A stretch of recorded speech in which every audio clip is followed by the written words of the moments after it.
Daudz cilvēku domā, ka augstās peldes, pirtis vai citi diskomfortabli pārdumi ir tikai kaut kāda ekstrēma, trako padarīšana. Bet patiesībā tavs ķermenis nav radīts visu laiku atrasties perfektā temperatūrā.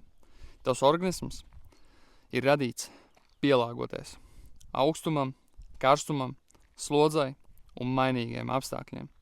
Un tieši šī pielāgošanās spēja ir tas, kas mūsu ķermeņus uztur stiprus.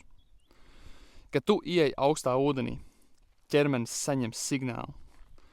Kad tu sēdi pirtī, ķermenis saņem signālu. Kad tu apzināti izvēlējies kontrolēt diskomfortu, tu savam ķermenim atgādini, ka tam ir jāturpina strādāt efektīvi. Tā nav sevis mocīšana, tā ir sevis rūdīšana.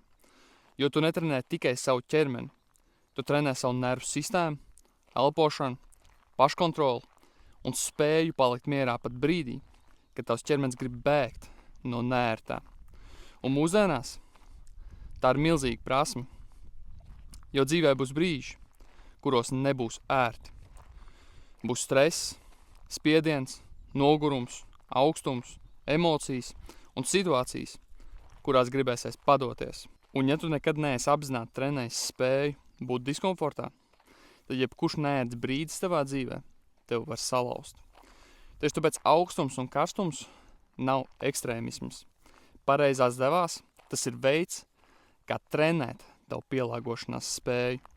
Augstās peldes, pirtis, meditācija, kontrasti, klusums, apzināti klātbūtne diskomfortā. Tas neatņem spēku. Tas māca tavam ķermenim un prātam, kā ar spēku rīkoties. Jo tu neesi radīts tikai komfortam. Tu esi radīts pielāgoties.